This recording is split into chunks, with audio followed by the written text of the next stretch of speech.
Hi everyone, Jason from MasterBIT. It's been a while since my last video, but I've been pretty busy. But today I'm going to walk you through how I set up my Raspberry Pi. I got the Raspberry Pi 3 Model B Plus from Core Electronics here in Australia, and the Raspberry Pi dvb-t micro hat, which I got from ModMyPi in the UK. I'll put the links in the description underneath. Now, with this project, I wanted to achieve television, both as a server and a client, so you can watch it live on the Pi as it's being grabbed from the dvb-t network. I wanted to have Plex because I have a media library I like to share on my household network. I needed Netflix so that I could watch on the big screen downstairs, and I needed Steamlink so that I could remote desktop into my computer upstairs from the down lounge room downstairs. So I ended up going with RetroPie just because it's a very beautiful piece of software. It has a nice carousel to scroll through all your different machine architectures for ROMs and things, and it actually has most of the packages required to achieve my initial goals built into the operating system. So there's only one external program that I have to download by itself, and that's Netflix, but we'll walk you through that.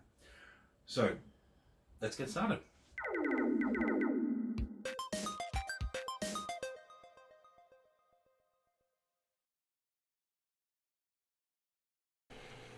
Okay, first place we're going to go is retropie.org.uk.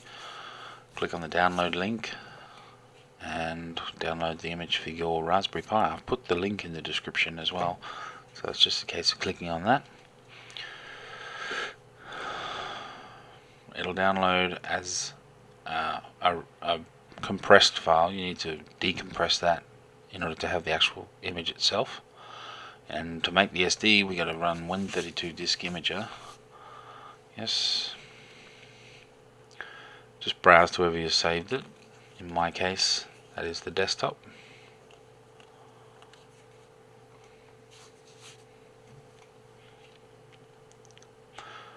Choose the image, click open. Now be very careful choosing your device, because if you choose the wrong one, you'll lose the data. Start to write. Now I've sped this next bit up, but it is very important to have a very fast SD card, because the performance of the Raspberry Pi is bottlenecked with the SD card. So if you've got a fast one, you get a much faster experience. Running it on the Pi. Now it's done, so we'll just eject it safely. Exit first, eject it safely. Now Windows will jump up with some stuff about needing to format the disk. Just cancel, because if you do format it, you'll lose what you've just done. Now when you boot the RetroPie for the first time, and unfortunately I wasn't able to record it, it asks you to press a key on your controller. So you can hold down a key on your keyboard and then it'll all work with the mapping. But once you're inside here, the first thing to go is Raspberry config. Once you've gotten into Raspberry config, you can change the password, which is always a good idea for security reasons. Just type in your new password, and then Dunsky. I changed my locale to Australia so that all the settings match my location. Just makes things a little bit easier. We're finished with that one. Now that that's set up, we'll go into the RetroPie-Setup script and then update it to the latest version. And then once that's done, there's 3 programs I need for this project, and that's Skyscraper, Steamlink, and Kodi. So first we're just going to pop on Steamlink, because I found it very important to be able to remote desktop into my computer upstairs and play games on the big screen downstairs. So Steamlink, and then we're just going to put on Skyscraper.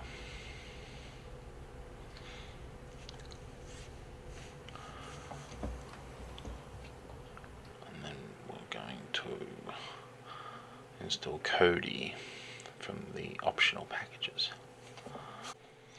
Kodi is fantastic. There's so many add-ons available for it, but for my purposes I just want it for TV, Netflix and Plex. But first we've got to get Kodi installed. Alright, reboot your Pi and we're almost ready to go. First thing we're going to set up is Steamlink. So as soon as we get into, and now you can see on the carousel it's got a new one called ports. So we just come into that ports one, and then it's just a case of setting it up. When you first run it, you're greeted with this get started intro thing. It'll ask you to do some setup for the controller, but unfortunately I don't have one, so I had to set up the computer though. And you just take that code and put it in on your master machine. After that it does a quick network test just to find out the baseline of your network, which in my case is 100 megabits per second. See how close I get to that.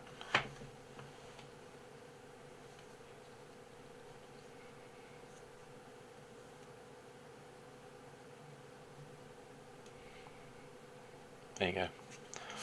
100 megabits per second. I'm just going to check the quality settings, put it up to beautiful, and then the desktop sharing, I'm going to enable that.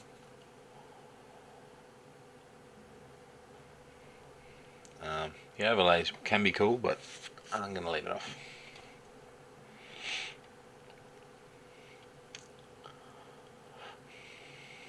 Everything else looks okay. Alright, just log in. And there's my desktop. Awesome! Now once you're ready to shut down the link, you just go to the Steam icon, right click and stop streaming, and it'll take you straight back to the RetroPie carousel. Alright, so now let's set up Kodi, shall we? Now, as I said, the three things I want on this is TV, Plex and Netflix. TV and Netflix are pretty complicated, but Plex is really easy. Just go to the video add-ons here, as I'm doing, and then scroll down until you get to Plex. Done. Install, and we're good to go. Now while that's downloading, we have to change a setting so that we can install from unknown sources. So in order to do that, we just go down to the system menu and then down to add-ons and unknown sources. Just flick the switch. You can't see it on the screen, unfortunately. My cameras are badly set up, but trust me, you need to do that. Once that's done though, we can exit out of Kodi and go back to the main emulation station window.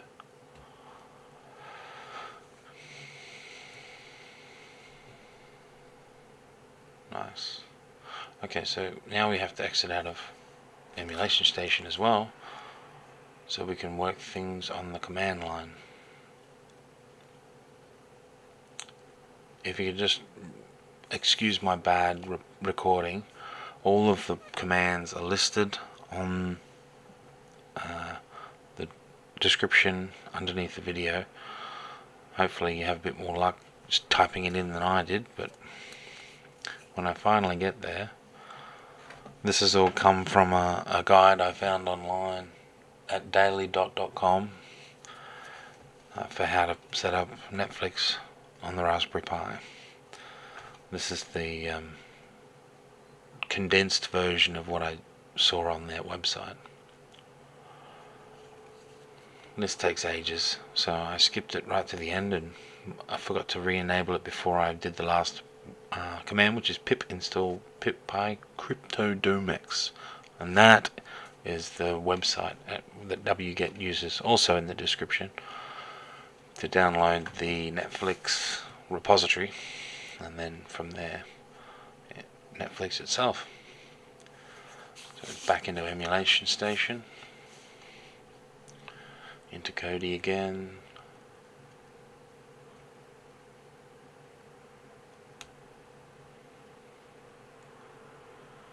So it's a two-step process. First you install from the zip file. That zip file adds a repository. So then you go to install from repository and choose Netflix from there. So we're doing that. Netflix. Latest version. And all the prerequisites were pre-installed, so that was all nice. Now we need to set up TV headend. Without it, you can't use TV on the Pi. So it's installing now, and once it's done, we can swap over to another computer with a web browser and do the rest of the setup from there. Just taking an age. So before we can set up the web browser to access the Pi, we need to know the IP address of the Pi. So I'm going to do it from Kodi. You can do it from the main screen, but I'm more familiar with Kodi. Just going to settings and then system information, and there's the IP address right there. So we'll plug that into a browser on Windows and see how we go from here. So just punch in that IP address followed by 9981 for the port number, and use your credentials to log in. All of this looks nice. It's a nice little wizard at the start. Most of it's fine as defaults, but you do have to choose the tuner a little bit further on.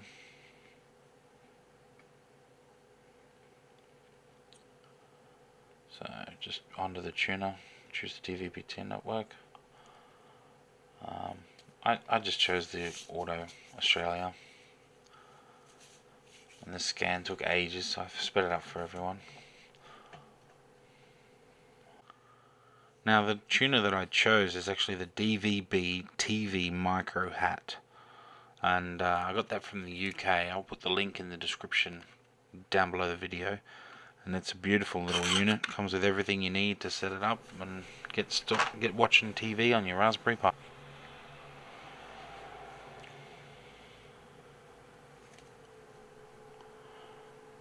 Done. Now all we have to do is map all services and save and next. Finish. So we got all the TV set up server side on the Raspberry Pi. Now it's time to set up the client side.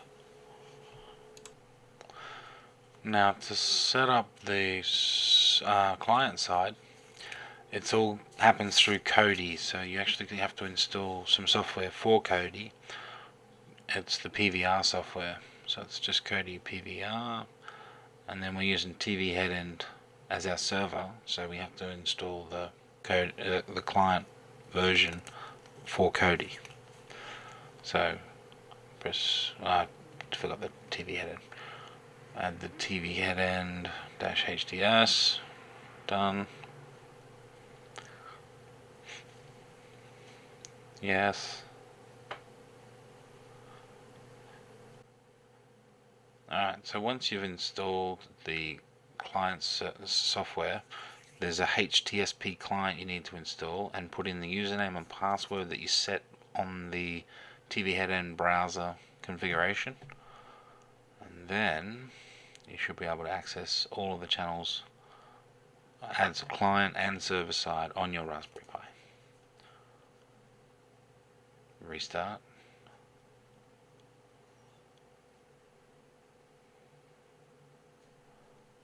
I also included the route latency and recording and power management. But there they are, there's all the channels. 2 of everything, which is a bit annoying, but I can deal with it. Test out the TV, channel 7's looking pretty good with some Volkswagens on there. So that's that. Now, the main use of RetroPie is not for TV or anything, it's for playing old school games. So in order to do that, you need to copy ROMs into a special folder. So we just go straight to the ROMs section, and all of the different machines are all listed there. So copy your ROMs across, and then here's one I prepared earlier.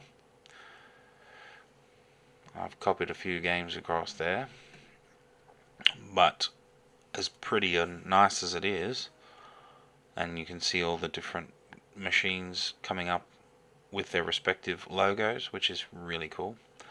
But another thing we have to do is called scraping. You don't just want to have games in a list, you want to be able to see what they are, read up on them, get pictures and things.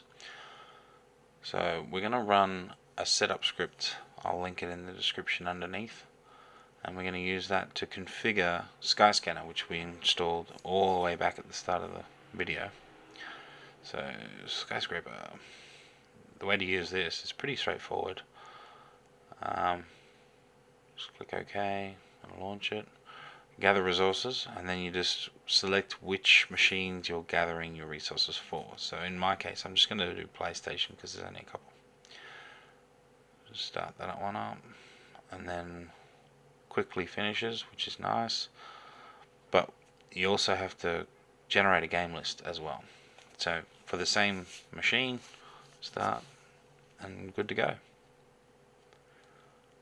So then, now that that's done, let's go back into the emulation station and see what it looks like with cover art.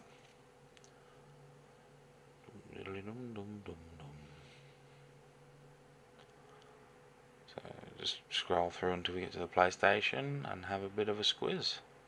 Ooh, I like it. It's a little bit glossy, that's just the reflection off the screen, but it should still be pretty good. Alright, so after that, we should have a Raspberry Pi running the RetroPie image with the added on extras of Kodi and Steamlink. And within Kodi, we should have Netflix and Plex, which is what I use in my personal thing, but there's a vast majority of add-ons available for Kodi, which will run on the Raspberry Pi. So I wish you all good luck for the future. But if this video was good, please give it a thumbs up. If you'd like to see more, please hit subscribe. And if you have any questions or you get a little bit stuck along the way, don't hesitate to send me a message on the YouTube page and I will answer it if I can. Thank you very much, and I'll see you next time.